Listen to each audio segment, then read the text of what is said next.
शोभा बहुत गरीब औरत थी। उनके घर में अक्सर दाने पानी के लिए दिक्कत परेशानी चलती रहती थी और अभी भी कुछ ऐसे ही हो रहा था। रसोई में एक दाना तक नहीं है, खाने के लिए क्या बनाऊं? सही कह रही हो दीदी, पूरा परिवार भूखा है। माँ जी ने भी कुछ नहीं खाया।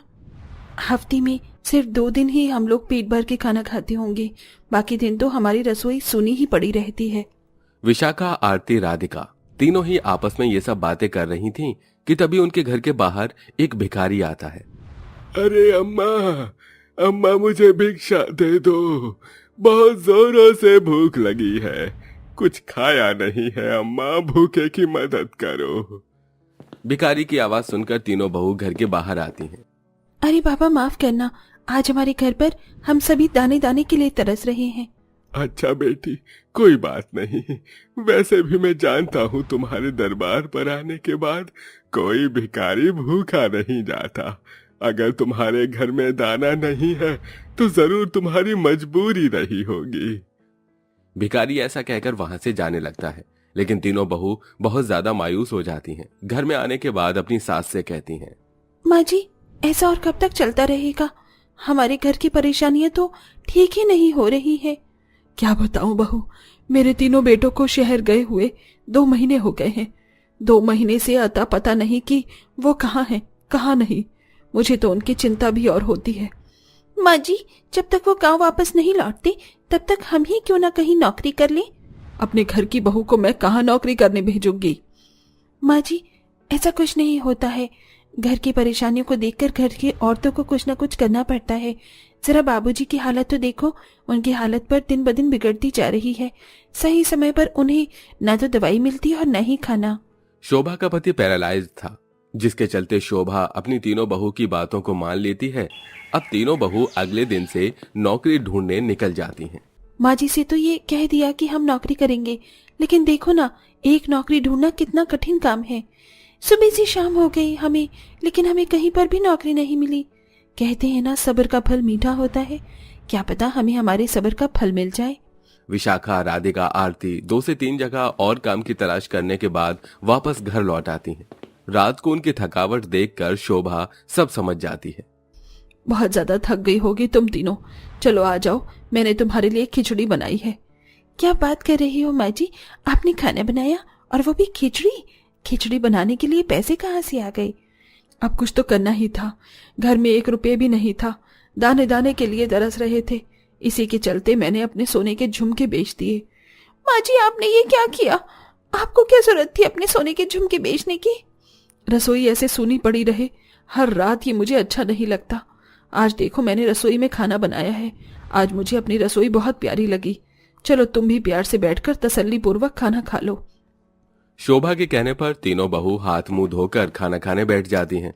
तभी कुछ पक्षी उनके घर के बाहर दाना चुग रहे होते हैं, लेकिन उन्हें कुछ नहीं मिलता खाने के लिए।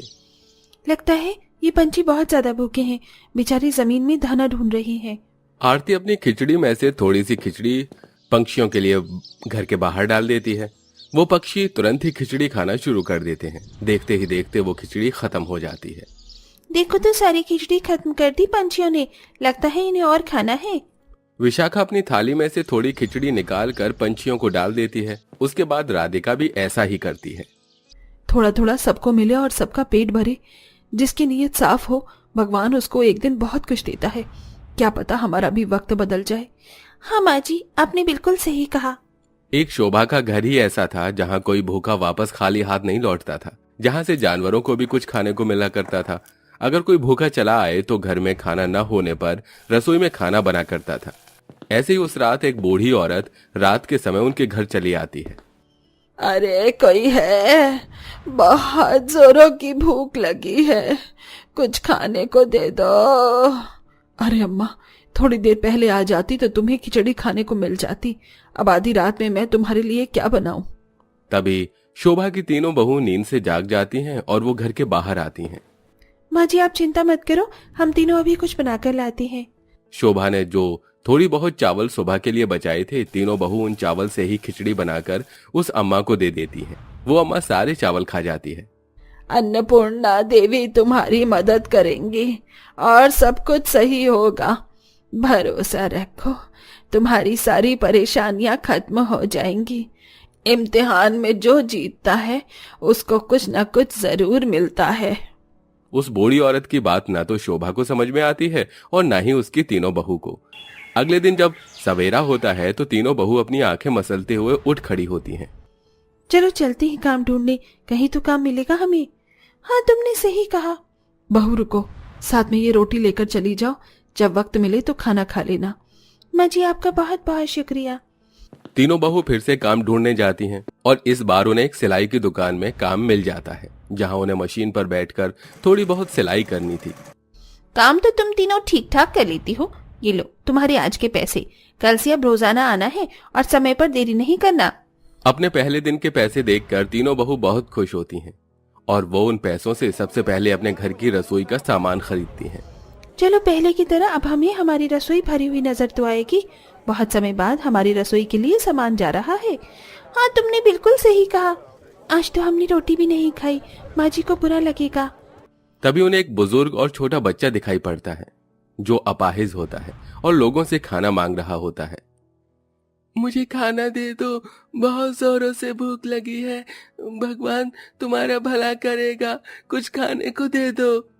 उस अपाहिज बच्चे को देखकर तीनों बहू अपने हाथों से अपनी सास का बनाया हुआ खाना उसे अपने हाथों से खिलाती हैं। उस बच्चे का पेट भरने के बाद वो बच्चा तीनों बहू से कहता है, मैं अन्नपूर्णा देवी से तुम्हारे लिए दुआ करता हूँ कि तुम ऐसे ही दूसरों की मदद करती रहो और अन्नपूर्णा देवी तुम्हारी रसोई को सुनहरी रसोई बना दे। बच्चा इतना बोलकर चुप हो जाता है। उसकी ये दुआ सुनकर तीनों गरीब बहू बहुत खुश होती हैं और वो वापस घर आ जाती हैं। उस रात तीनों गरीब बहू काम से थकी हुई खाना खाकर सो जाती हैं। रात को उनकी रसोई के अंदर से रोशनी निकलने लगती है, जो सबसे पहले शोभा को दिखाई देती है। उसके नींद से जागने के बाद उसकी तीनों बहू भी नींद से जाग जाती हैं। ये रोशनी कहाँ से आ रही है? बहुत सुनहरी रोशनी है। अरे ये तो हमारी रसोई से आ रही है, चलो चलकर देखते हैं।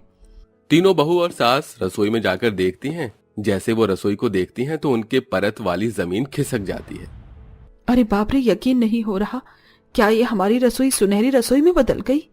माँ जी जरा देखिए, जितने भी हमारी रसोई के बर्तन हैं, दीवार है, फर्श है, चूल्हा है, वो सब सोने में बदल गया। क्या ये हकीकत है या कोई सपना? अरे विशाखा, आरती, एक बार मुझे चूटी तो काटो। राधिका के कहने पर आरती और विशाखा दोनों उसके चूटी काटते हैं। अरे ये कोई सपना नहीं है, ये तो हकीकत है। सच में हमारी रसोई सुनहरी रसोई है जिसमें सब कुछ सोने का है और इसमें सब कुछ भरपूर मात्रा में है। देखो, खाने की कितनी सारी चीज हैं, मानो जैसे साल भर का राशन भरा हो। लेकिन मुझे समझ नहीं आ रहा ये सब हुआ कैसे। तभी उन्हें सुनहरी रसोई के अंदर से एक आवाज आती है, ये तुम्हारे कर्मों का फल तुम्हें मिला है। इस गांव के कई लोगों को अन्नपूर्णा देवी के द्वारा आजमाया गया था, लेकिन कुछ लालची लोगों ने अपने लालच के चलते अन्नपूर्णा देवी को निराश किया, जिसके चलते उनकी रसोई पत्थर की और मिट्टी में बदल गई। लेकिन तुमने गरीब लोगों की मदद करके लोगों को सहारा देके ये परीक्षा पास कर ली, इसलिए तुम्हें अन्नपूर्णा देवी की तरफ से ये सोने से सुनहरी रसोई मिली है। इसमें कभी अन्न की कमी नहीं होगी। ये अन्नपूर्णा देवी का वरदान है।